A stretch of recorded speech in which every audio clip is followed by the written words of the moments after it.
You're listening to Hawk Talk with former Seahawks wide receiver Michael Bumpus. Powered by Seahawks.com. Now, here's your host, Nasser Kyobe. Welcome to another edition of Hawk Talk. The Seahawks getting ready to take on the Tampa Bay Buccaneers. Welcome into Lumen Field on Sunday, Bump. Yeah. Lots going on. I think it's pretty clear. I got to start the show off with this. I think the best uniform combo in the history of uniforms will be on display. It's about to go down. The creamsicles and the throwbacks? I mean, come on. Let's go. I obviously would vote that the Seahawks were the throwbacks every week. Yeah, I understand that can't happen every weekend because they're so good. I don't understand. Why not make it happen? What are we doing? You think I got that kind of pull? Yeah. Talk to somebody in this building. Okay, I'll try. No, they look good. The Buccaneers uniforms, they're wearing their whites. I think it's going to look good. And the Seahawks will look good on the field. They're coming in hot. They're 3-1 on the season. But let's jump into these Tampa Bay Bucks. What's on tap? What's on tap? 3-1, first place in the NFC South with wins over the Atlanta Falcons 23-20, win over the Houston Texans 20-19, win over the New York Jets 29-27, and a loss to the Philadelphia Eagles 31-25. All four games have been decided by 12 points or less, and all three wins have been decided by 6 points. They got a point differential of 0 on the season, and everyone else in their divisions in the negatives. For context out there, the Seahawks are plus 44 on the season. Bump, they did lose their first game of the year to these Eagles. Yeah, they did. It was a good game. It was a game between two undefeated teams. The Eagles kicked off the scoring after getting a stop on defense and blocking a punt. And Sidney Brown ran it back 35 yards. The Eagle would rally to open it up, taking a 24-3 lead and went into halftime, leading 24-6. Yeah, and then we're going to talk about this guy a lot Baller. Throughout. Emeka Egbuka, pride of Silicon High School, standout. He got the Bucks back in the game with a 77-yard touchdown pass from Baker Mayfield. I have no idea how that ball got through there. Yeah, double coverage. Close, of course. Egbuka makes a play, makes that score 24-13. The Eagles would answer, though, when Saquon Barkley scored on a fake tush push. Everyone crowded in the line of scrimmage. Great play call. He took the handoff, outside sweep, easy walk-in touchdown. Hey, that's going to mess people up now. Yeah. Now you're going to line up for the tush push. Now you got to look after that. Eagles, man, playing tricks with people's minds. Of course. Now you got to dedicate one defender outside for something like that. And then they're going to, unstoppable play for sure. That made the score 31-13. The Bucs would score 10 straight points, got the ball back, trailing by 8 with 6:07 left in the game. And they were going a 12-play, 43-yard drive, but would stall out in Buccaneers territory with a minute left of the game. So the Eagles would close the game out with punter Brandon Mann running out the back of the end zone as time expired. Jalen Hurts had a decent day, 15-24, 130, and 2 touchdowns, while also adding 62 yards on the ground. Saquon Barkley was out to 43 yards and 19 carries and 1 touchdown, and Goddard had 4 receptions, 37 yards, 2 touchdowns. Yeah. This was a tight game, the Eagles just keep finding ways to win, especially. For the Buccaneers, Baker Mayfield, 22 of 40, 289, 2 touchdowns, 1 interception. That was his first interception of the season. Bucky Irvin had one hell of a game, 15 carries, 63 yards, and 5 receptions, 102, and a touchdown. I mentioned Emeka, 4 receptions, 101 yards, 1 touchdown.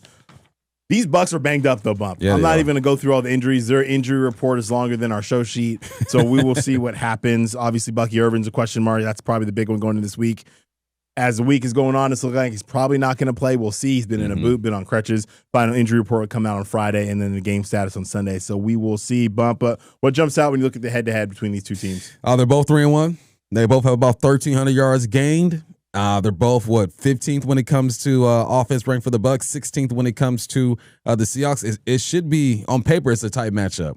On rush offense, the Hawks are 18th or 13th when it comes to throwing the rock, and 6th in points per game. On the other side, the Bucs 10th when it comes to rush offense, 15th when throwing the ball, and 24 points per game puts them tied at 14th. Yeah, offensively, they're pretty close. Numbers-wise, obviously, I love the Seahawks are moving up points per game up to 6. Defensively, both these teams are stout against in general, right? The Seahawks are 13th in total defense. They've given up a little bit more yardage. The Bucs are top 4, 272 yards per game. Rush defense, both these teams stop the run. Seahawks are 6th in the NFL, 89 yards a game. The Bucs are 5th in the NFL, 85 yards a game. So pretty much a tie there. Pass defense, the Seahawks giving up 207 yards a game. That's 17th. The Bucs are a little bit better, 187 per game. That's 11th best. And then points allowed, the Seahawks are number 2 in the NFL at 16.8.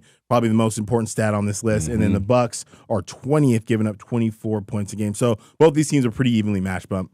Yeah, man, it's set up. 2 good NFC teams going after it. Who's gonna end up 4-1? And I'm excited for this one to get going. No question about it. The last thing I'll call out when it comes to statistics, though, the Seahawks tied for second in the NFL with 7 interceptions. The Bucs only got 1, so That's we'll wild. see if that'll do anything there. It's turnover differential, if I could speak. Seahawks are +1, tied for 10th, and the Bucs are at 0, tied for 13th. Now, these teams don't play a ton, obviously in different conferences and whatnot, but not conferences, different divisions, but we do have a little bit of history. Know your history. Seahawks lead the all-time series at 9-6. The Hawks are 2-2 record versus Tampa since 2013. But before that, the Seahawks lost 3 in a row from 2008 to 2009. Since this weekend's game is celebrating the Seahawks' 50th anniversary, it should be noted that both these teams came into the league same time in 1976, both teams celebrating their 50th season. These teams played each other that year, and Seattle beat Tampa Bay 13-10 for the first win in franchise history. Quarterbacks that day were Jim Zorn, and on the other side, Steve Spurrier. Spurrier, dang. All right. And I was looking through the box score. I was trying to find some highlights, dig at some stuff. Our guy Steve Rabel was playing in that game. Okay. No catches? Jim didn't show him any love. No, not yet. No receptions, no tackles, but Rabel was out there doing his thing. And honestly, it is wild that the schedule broke out the way it did because this was set up years ago. It just happened that it worked out that the Seahawks are playing the Bucs in the 50th season of both teams, so I thought that was kind of cool. The football guys is taking care of stuff. Absolutely. Bump, though, the last time the Seahawks played the Bucs didn't go our way. The Seahawks took a trip across the pond in Germany, which was a great trip. Awesome trip. A lot of work for me and you. That was in the 2022 season. And honestly, I was blown away. The city was full of Seahawks fans. Yeah, it was wild. Knowledgeable fans, too. Even the Germans that were there knew the game, too, man. It was a fun experience. For sure. And the game, though, didn't go the Seahawks way, as I mentioned. Seahawks fell behind early, going down 14-0. Julio Jones caught a touchdown in that game, and Leonard Fournette. That's weird. That was only 2022, but it feels like a century ago. Seahawks would fall down 3 scores when Chris Godwin would get in the end zone. That made it 21-3. Seahawks would get back in the game a little bit. Tyler Lockett, Marquise Goodwin would get in the end zone, make the score 21-16. But Bucs got the ball, 3:58 left in the game, and now was a different time defensively for the Seahawks. They were unable to get off the field. Bucs essentially did a 4-minute drive and ended the game. Other than the loss, the worst part about that trip was we had to leave the next day. Yeah. Early. Yeah. It was so not. we lost the game, and we had to leave the next day. So, yeah. No, it wasn't the best thing. The one highlight that I want to highlight was Reek Woolen. If I'm Reek Woolen, I have this photo in my house. Most definitely. They run a trick play. Leonard Fournette's taking the ball in shotgun. Tom Brady, essentially a wildcat. Tom Brady spread out wide. Reek Woolen is the one defending him there, and Tom Brady falls down. He slips, falls, and as a non-quarterback, I always get worried about these plays because they're like, I'm throwing this thing. I don't care what the coverage is. That's kind of what it looked like. Fournette took 2 steps right, threw it up there. Tom Brady fell down. Reek Woolen intercepts, and then Brady gets a penalty for tripping Reek Woolen on the same play. So definitely a cool thing for Reek. I hope that's up in your house, Reek. If you haven't done that already, it's something to look up. But let's get back to the NFC West. What's the word?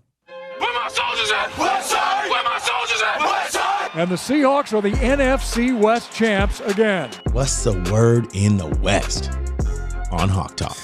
You got 3 teams at 3-1. You got the Niners, the Hawks, and the Rams, and the Cardinals are 2-2. The NFC West is still has the best combined record in the NFL at 11-5, and 3 of those losses came within the division. The 49ers technically lead the division after their head-to-head win over the Seahawks in Week 1. Last week, though, Niners lost to the Jags. That sounds weird, but it happened. Yeah, it did. It happened. The Niners took their first L of the season, losing at home to the Jags. Brock Purdy made his return to the starting lineup, but he struggled. 22 of 38, 309, and 2 touchdowns. However, he would have 3 turnovers. When he turns the ball over, the Niners just don't win. You watched the Niners for the last 3 years, you know that's the deal. The Jaguars forced 4 turnovers, and turned that into 17 points. The Jags have generated at least 3 takeaways in all 4 games this season and have 4 more takeaways than they had in the entire 2024 season. Goodness gracious, I believe they had the AFC Defensive Player of the Month, too. I think Devin Lloyd was it. Parker Washington scored a special teams after an 87-yard punt return touchdown, making the score 26-14. And Brock Purdy would find Jake Tunges for a 21-yard touchdown when the score got it within 5, 26-21. Jags kept the door open after missing a field goal late, but 2 plays later, Brock Purdy was sacked by former 49er. Armstead, he fumbled the football. Jags recovered, sealing the game. Trevor Lawrence, 21-31, 174, 1 tud. ETN Jr. went off, 124 rush yards, 19 carries. Travis Hunter, 3 receptions, 42 yards. Christian McCaffrey, he's the only dude that's healthy right now for me at 141 total yards, 1 touchdown. A couple things here. One thought, I guess the Jags are better than I thought they were. Yep. Coach Cohen's got things going over there. A little spicy interaction post-game. Uh-huh. Interesting, but Saul was like, I was trying to give him a compliment. He didn't take it that way. Either way, the Jags won a game. They're 3-1, so credit there. For the Niners, though, Bump, they're playing on Thursday Night Football tonight. Oh, wow. It ain't looking good. Purdy out. Purdy's out. Pearsall's out. Jennings. Out. Yeah. I think, it'll be interesting. I don't know. Who do you want to win? Strategically, I don't know. I kind of go back and forth on this. I mean, who do you want to lose? Who do you want to lose? Who don't want to lose? Yeah, I like that. Probably the Rams because they're the more dangerous team. Yeah. I think, but it's not going to happen. Rams ain't losing this game. I don't think so. The Rams scare me a lot. Yeah, they should be undefeated, honestly. Yeah, and obviously we know how good the Niners are at full strength, but they're far from it. It doesn't look like they're getting easier. Yeah. Purdy's out again after his comeback for 1 week, so interesting to see. Speaking of those Rams, they took on the Colts. Man, I wish the Colts could pull this one out. All year I've questioned whether the Colts are good or not because we just don't know. They haven't played anybody. I think coming into the game, their teams had a combined maybe one game. Well, looking at it now, I've kind of been waiting for the shoe to drop. I think the Colts are a good team. I think they're solid, man. I think they're solid. Danny Dimes having a resurgence, looking like Sam Darnold, looking like Geno when he was here. I think they're legit. And all year, I've kind of wondered if Daniel Dimes was going to be able to really marry that run game with Jonathan Taylor. And he's a mobile quarterback. People forget about that. When he was in New York, he got like a 70-yard run for a touchdown. Then he got like a 60-yard run where he got sniped by the turf monster. But man can move, so it's not like they have to change their offense at all. Mm-hmm. No, they're doing good things. And you look at this game, the Colts were leading the Rams 20-13 in the fourth quarter, but gave up back-to-back touchdowns, including a game-winning 88-yard touchdown to Tutu Atwell with 1:33 left in the game. That dude's fast. If he gets behind you, it's a wrap. Over. Daniel Jones get kind of picked off late in that game in desperation. Rams hold on to win the game. Two big plays didn't go the Colts' way. Daniel Jones connected with Mitchell for what looked like a 76-yard touchdown bump. Your receiver. Just cross it. Just cross the goal line. Yeah, just cross the goal line. I mean, he wasn't trying to celebrate, so it isn't one of those where he dropped it early, but he's reaching it across, and unfortunately, he drops the ball out of the back of the end zone on a touchback. And then when the score tied at 20, Jonathan Taylor had a 53-yard touchdown that got called back for the holding penalty. Jones finished today 24-33, 262, one touchdown, 2 interceptions. Should have had another touchdown. Rams put up some big offensive numbers. Matthew Stafford, 29-41, 375, 3 tuds, no picks. And this guy Puka, dog, holy smokes. Ballin'. 13 receptions, 170 yards, 1 touchdown. He's doing his thing. He's on pace for 2,000 yards. He's on pace for 2,000. Ain't going to get there. He's on pace for 2,000. I mean, he's getting about 15 targets a game. Yeah. So I could see how that would happen. So anyway, like I mentioned, huge Thursday night game tonight, Bump. You know, I'm just going to throw this out there. Maybe it ends in a tie. We saw one already, I'm right? just saying. We'll see what happens tonight, but that's going to have big implications within the division. But let's flip our focus back to the Tampa Bay Buccaneers. Man up. Hey, who you got? Who you got? You know what time it is. Man up. Man up, brother. Man up. Man up on Hawk Talk. All right, let's man up. Let's start with Baker Mayfield. 8 seasons already in the NFL, man. Time flies. His 3rd with the Buccaneers. He was a former number 1 pick. And it wasn't all bad when he was in Cleveland, right? He led these guys to a playoff, first time in like 20-something years or something like that. Yep. Beat the Steelers, but it didn't end well for him over there. He got shipped over to the Rams, I believe, on a Tuesday and played on a Thursday or something like that. Yeah, no, he did that. Well, first he gets shipped to Carolina. Right. Him and Darnold kind of have a battle. Mayfield wins initially, loses his job for the end. He gets cut ties there, then goes to the Rams. It was right towards the end of 2022 when the Seahawks beat the Rams in that last game to get to the playoffs. But yeah, Mayfield won a game on a Thursday or something like that after being there for like 2 days, something crazy like that. Yeah, it was ridiculous. Good for him. Baker Mayfield has shown he can handle adversity. In 2024, for the second season in a row, Mayfield established career highs in completions for 07, passing yards 4,500, passing touchdowns 41 of them things, and completion percentage 71%. He also set a career high in passer rating 106.8. Baker's growing on me. I can't rock with him this week, but throughout his career, he's been growing on me. Not this week. He's a dude where you look at, like, he's not someone that was constantly getting in trouble off the field and doing all this stuff. Like, yeah, it didn't work out, but like I've always thought like I would like a Baker Mayfield on my team. He's the type of dude, if you're in the locker room with him, like you'll run through a wall for that dude. And I always got those vibes from him. And he's balling out. In 2024, he became the 4th player in NFL history to record a season with 4,000 passing yards, 40 touchdowns, 70% or higher completion percentage, joining Drew Brees, Joe Burrow, Aaron Rodgers. He has the most touchdown passing in the NFL since 2023 at 77. He also has the most games of 2 or more passing touchdowns since 2023 with 25 games. So he's been balling. He's got a lot of work to do. But those are like Hall of Fame type numbers he's putting up right there. You talking about Burrow? We'll see. Poor Burrow. His career has been just injuries everywhere. But Aaron Rodgers and Drew Brees, good for my guy. So far this year, he's got 904 yards, 8 touchdowns, 1 interception. He threw his first interception of the season last week against Philly. His 8 touchdowns are tied for 3rd in the NFL. Yeah. So I think with Baker, you got to turn the ball over. He's been pretty good about protecting the football. You've mentioned it, how they aren't passing the ball down the field as much as the stats might seem. So we'll see. He's taking care of the ball. We know what he's been able to do. 8 touchdowns are tied for 3rd in the NFL, like you said. So we'll see. Seahawks defensively are 13th against the pass. They're also 17th or 13th in total yards and 17th against the pass.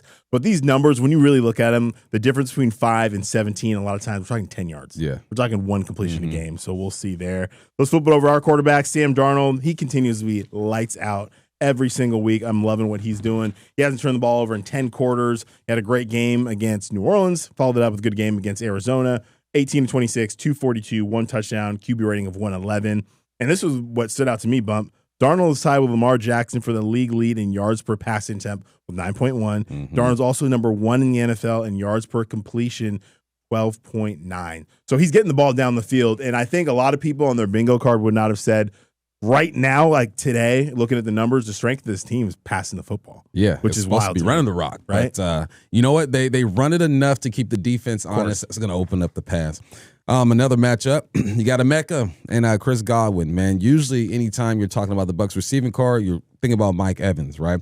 Since he entered the league in 2014, he's been one of the best. He's had at least 1,000 yards in every season, 11 straight years. That's a crazy stat. I believe it's just him and Jerry Rice or something like that. Who have done that. But right now, he's banged up. He's got a hamstring injury. He left in week 3 with the win over the Jets and didn't return. Sounds like he's not going to return to this game. He's going to miss 3 to 4 weeks. Hate to see a great go down, but this is going to help our secondary. Quick side note, I know he's probably not going to be playing, but 1,000 yards in that might be, honestly, in my opinion, one of the craziest stats in sports. Yeah. Every single, and I went through and looked at it because some people might hate me, like, oh, they moved to 17 games. Well, even in the times that we've had 17 games, he didn't play in 17. He played in like 14.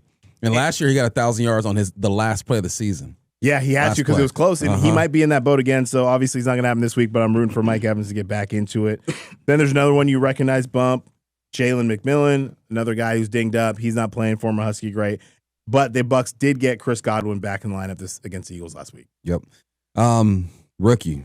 Might be the rookie of the year so far, Emeka Egbuka. Out of Steilacoom, like you mentioned, 5-star recruit. I'm going to claim this early. I've been watching him since he was in 6th grade. All right. And even in 6th grade, you knew this dude was going to be different. He was 2019 State Player of the Year. He goes to Ohio State. He appeared in 50 games across 4 seasons. He had 205 career stats, 205 receptions, 2,800 yards, and 24 touchdowns. Ohio State and LSU, I'm going to throw Bama in there. Receiver University. That's just what they do. Yeah, I don't know if anyone's going to touch Ohio State's run, especially recently, because, Bump, we just happen to keep playing all these different Ohio State wide receivers. We're talking about Olave, Garrett Wilson. I mean, just go through the list. It is unreal. They got a guy there now, Jeremiah Smith? Yeah, youngster, balling.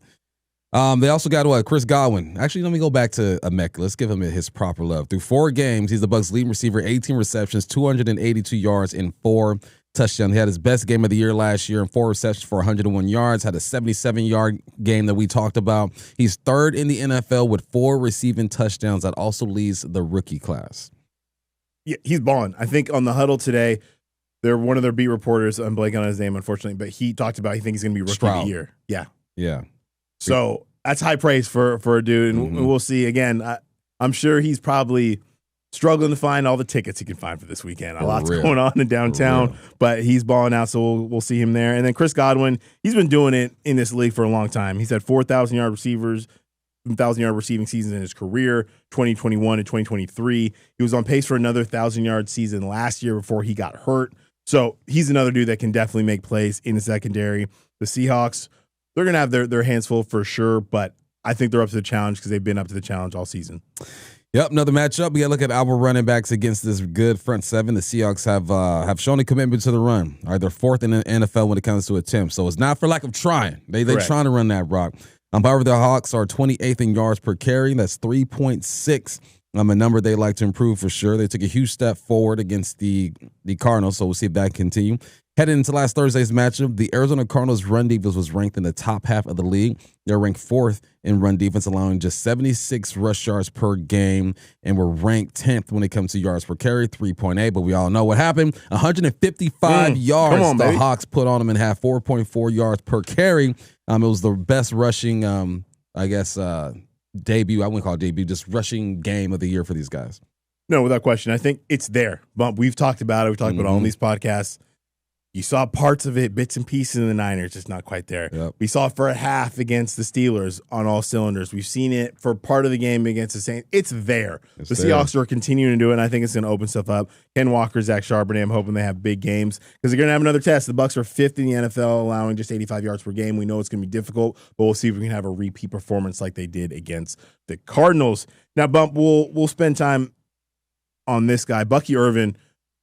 This is their best player offensively, I think. For sure. In my opinion. He's in his second NFL season, proving to be an absolute steal. He was a 4th-round pick in the 2024 draft. And if that name sounds familiar, it's probably what he did at Oregon, for those that celebrate the Pac-12. R.I.P. Rest in peace. I mean, it's still there. It's just different.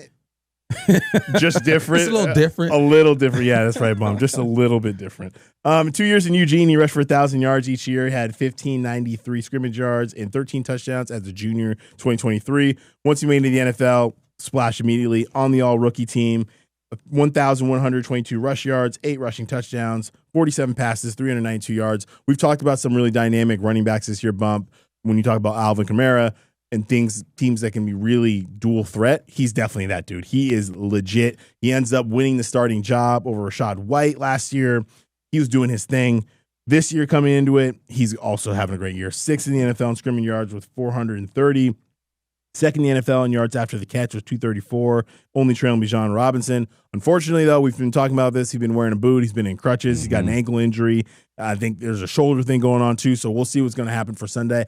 Doesn't look like he's going to play. If he is playing, he is number one. That is, you look at it, number 7, he is the dude that stirs the pot with Baker Mayfield and all this, making this thing go. So if he's not in the lineup, they have some other talented backs, but if he is playing, he's the guy.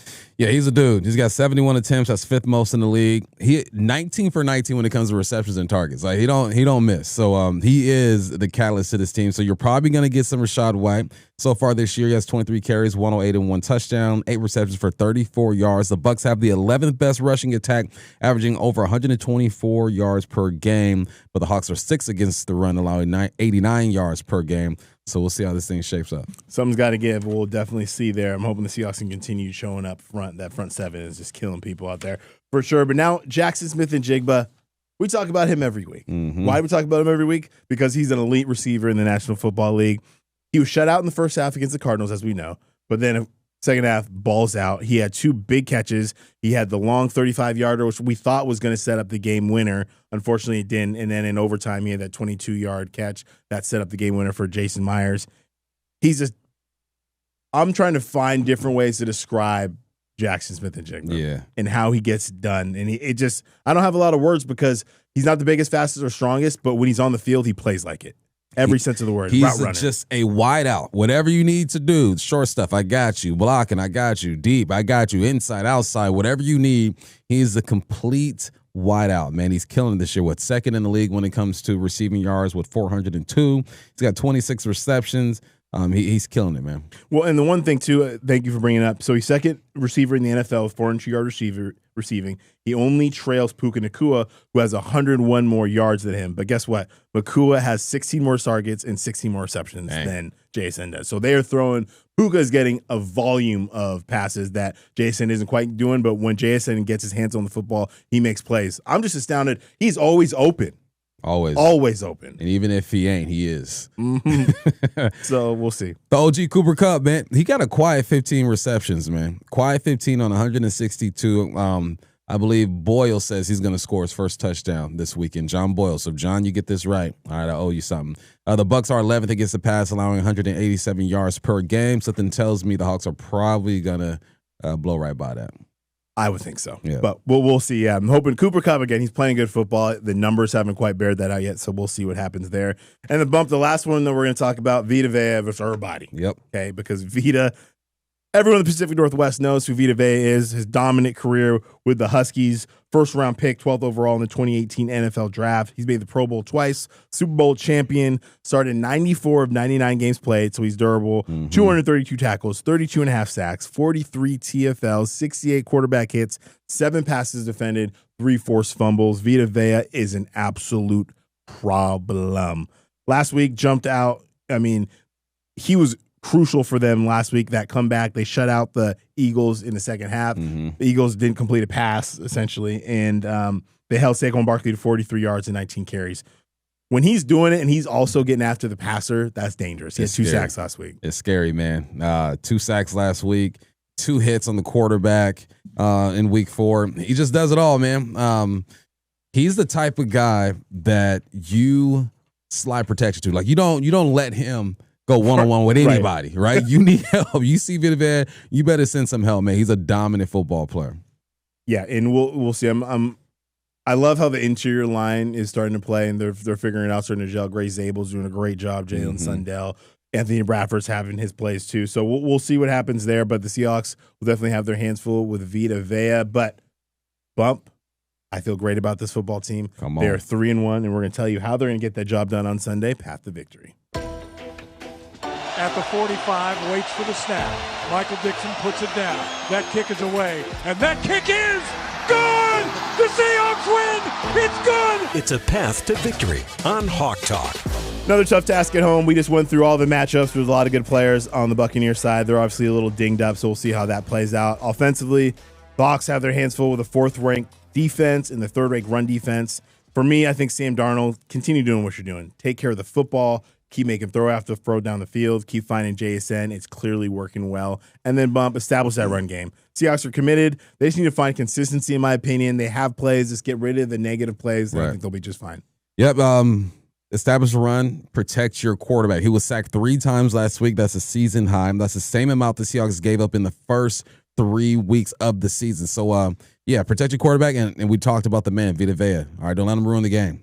Send help, please, at all times. Watch that man. Send some help. Defensively, be dominant. Put the pressure on Baker Mayfield, who's only thrown 1 interception. It was a silly interception. It was. It was a silly one. So let's continue that for Baker Mayfield. And this is huge. The 12s, man, we haven't been talking about home field advantage for a long time. The Seahawks started it last time they're at home against the Saints, and keep that thing rolling. It's the 50th season. There's going to be a lot of people in the house. I'm excited about it. Let's spoil the homecoming for my guy, Mecca. Mecca, love you. See your family. You've been a great player. Sorry. Just not this week. Not this week. But I'm excited. It's going to be a great game. And I mentioned the top 50 because we are honoring the top 50 players. History happening at Ticketmaster Tailgate, welcoming back top 50 players in Seahawks history as they walk the blue carpet. And don't miss a special performance by Seattle's own Sir Mix-a-Lot, presented by AAA Washington, starting at 11 a.m. And then, of course, once you see that, flip on the other side of the stands. The pregame show is going on the other side. We're going to interview some flag raisers. It's going to be great. Then at halftime, we'll be honoring the top 50 players in Seahawks history with a special